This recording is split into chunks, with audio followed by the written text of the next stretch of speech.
Olá, eu sou o professor Douglas Ribeiro e nessa aula trabalharemos os conceitos da capitalização composta. Lembrando que essa é a nossa terceira aula e na aula passada nós trabalhamos os conceitos de capitalização e depois do conceito de capitalização simples ou do regime simples de capitalização. Vimos que aquele é o regime inicial da matemática financeira, no entanto, ele traz algumas limitações, sendo que a principal delas é que naquele regime os juros são gerados e não são incorporados automaticamente ao saldo devedor.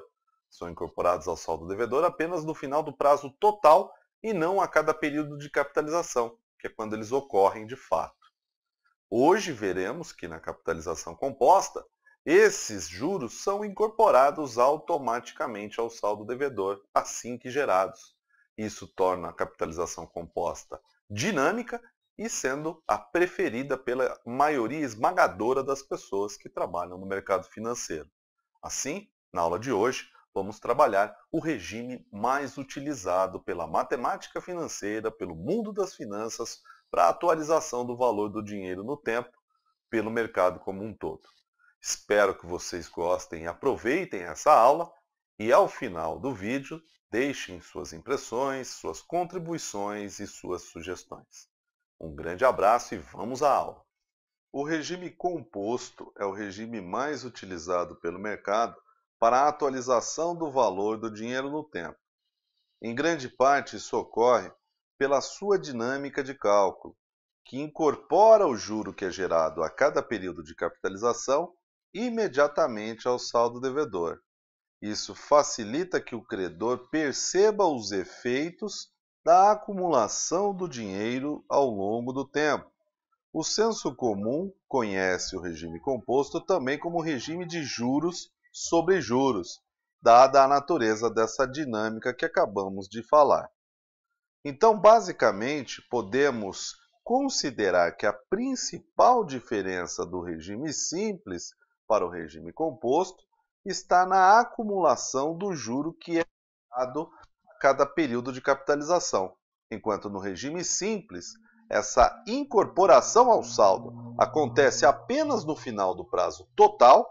No regime composto, essa incorporação acontece a cada período de capitalização, dando esse efeito que o senso comum conhece como juros sobre juros. Então, vejamos um exemplo de como isso ocorre na prática, fazendo uma analogia com o que usamos no regime simples de capitalização. Ou seja, vamos usar o mesmo exemplo com os mesmos valores, porém chegaremos em resultados diferentes, pois o regime é diferente. Então, nesse exemplo, continuamos com o principal de R$ 1.000, um prazo de 4 meses e uma taxa de 5% ao mês. No entanto, a acumulação agora acontece pelo regime composto ou regime de juros sobre juros.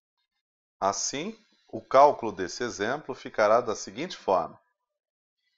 Temos o mesmo tempo, o mesmo prazo total, 4 meses, e o mesmo principal, são os mesmos R$ 1.000. Ainda consideramos que a cada período de capitalização ocorre uma taxa de 5%, como você está visualizando. Então, cada intervalo de um mês tem uma incidência de 5% de taxa, que é a taxa de juros, a mesma do exercício anterior. Então, no primeiro período, temos 5% sobre R$ 1.000. No entanto, como estamos no regime de capitalização composta, esses R$ 50, que foi o juro gerado no primeiro período, já vão incorporar o saldo devedor, que era de 1.000 e agora passa a ser de 1.050. E o próximo período de capitalização, que também tem uma taxa de 5%, essa incidência ocorrerá sobre 1.050, sobre o novo valor do saldo, o que vai gerar um juro de R$ 52,50. E o próximo saldo devedor será os 1.050 mais R$ 52,50, o que vai gerar um saldo de R$ 1.102,50. Novamente, do mês 2 para o mês 3 ocorre uma taxa de juros de 5%, agora sobre 1.102,50. E 5% sobre 1.102,50 vai gerar um juro nesse período, arredondando para duas casas decimais, de R$ 55,13, que serão imediatamente incorporados ao saldo devedor, gerando um saldo devedor na data 3 de R$ 1.157,63. E agora, do mês 3 para o mês 4, temos a última passagem de mês, 5% de juros, sobre 1.157,63, o que vai gerar um saldo devedor, aliás, um juro, ou melhor dizendo, de R$ 57,88, gerando um saldo devedor que será pago nesse período, pois é o final do prazo, de R$ 1.215,51. Então, nós temos os mesmos valores de principal, de taxa e de período, porém, temos um saldo final, um montante diferente, porque a capitalização ocorre de forma diferente, considerando a ideia de juros sobre juros. Agora, transformando isso em álgebra, numa fórmula que resuma essa situação, nós temos que o montante, que é o F, é igual ao principal, que é P, que multiplica 1 mais I, que é a taxa, elevado a N, que é o número de períodos. Então, substituindo os nossos exemplos, ou os nossos valores nesse exemplo, nós temos que 1.000 vezes 1 mais 0,05, que é a taxa, elevado a 4, que é o número de períodos, dá um montante de 1.215,51. No entanto, podemos isolar as outras variáveis para entender como fica o cálculo. Por exemplo, se o nosso objetivo for calcular o principal, usando a mesma fórmula, isolando o principal, nós temos que o valor futuro do montante, dividido por 1 mais a taxa elevado a n, dá o principal. Então, se dividirmos 1.215,51 por 1 mais 0,05 elevado à quarta potência, nós temos os R$ 1.000. Também podemos descobrir a taxa. Para isso, temos que calcular a raiz enésima da relação de montante sobre o principal menos 1. Usando os valores do nosso exemplo, nós temos que calcular a raiz quádrupla nesse caso, porque o n vale 4, de 1.215,51 sobre 1.000 e descontar 1. Isso vai dar 0,05 ou 5%.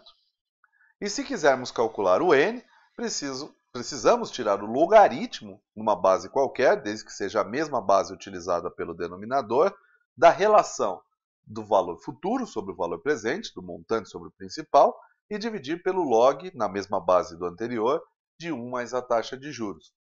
Usando o exemplo, se tirarmos o log de 1.215,51 por 1.000 e dividirmos pelo mesmo log de 1 mais 0,05, chegaremos a 4 ou 4 períodos de capitalização. No entanto, essa álgebra é bastante complexa quando os valores começam a assumir formas diferentes. Assim, existem soluções específicas para auxiliar o gestor que precisa de uma informação mais rápida e não pode se dar ao luxo de fazer o cálculo manual. E aí entramos no mundo da calculadora financeira, HP12C ou outras calculadoras financeiras, ou até mesmo no mundo das planilhas eletrônicas, como o Excel. E é o que veremos agora. Então agora vamos fazer os mesmos valores, o mesmo exemplo, utilizando a calculadora financeira HP12C. Essa calculadora é um pouco diferente das demais, ela tem uma lógica diferente. Então vamos primeiro fazer algumas contas básicas para que vocês se acostumem com a calculadora. Primeiro a limpeza da memória, apertamos F e depois CLX. Se nós apertarmos só CLX, vamos limpar o visor, mas não limpamos a memória dela. Então vamos fazer, por exemplo, 4 mais 5. Digitamos 4, Enter, 5, mais. E ali está a resposta. Para limparmos a memória, F, CLX. 10 menos 8, por exemplo. 10, Enter, 8 menos, ali está a resposta, FCLX. 7 vezes 5, 7, Enter, 5 vezes. E por último, 10 dividido por 2, 10, Enter, 2, divide. E ali temos a resposta. Ela faz também contas de potenciação. Então, raiz quadrada de 25, por exemplo. Embaixo da tecla y elevado a x, nós temos raiz quadrada de x. Então, 25, g, que é a função azul, raiz de x. Já tirou a raiz quadrada. E também faz contas de potência. 3 ao cubo, por exemplo. 3, que é a base, Enter. 3 também, nesse caso, o expoente, y elevado a x. Então, essas são as operações básicas. Além das operações básicas, essas teclas financeiras abaixo do visor fazem as contas ou os cálculos que nós já fizemos utilizando fórmula. Então, temos o N, temos o I, temos o PV, que é equivalente ao nosso P, o principal. Temos o PMT, que vamos trabalhar na quinta aula, que é o Payment, ou série uniforme. E temos o FV, que é equivalente ao nosso F. Então, podemos lançar as informações que temos em qualquer ordem e, por último, pedirmos a informação que desejamos. Por exemplo, a primeira coisa que calculamos foi o montante, que deu 1.215,51 no exemplo. Para isso, precisamos inserir principal, taxa e número de períodos, não necessariamente nessa ordem. Vejam só, vou colocar primeiro o número de períodos, que é 4.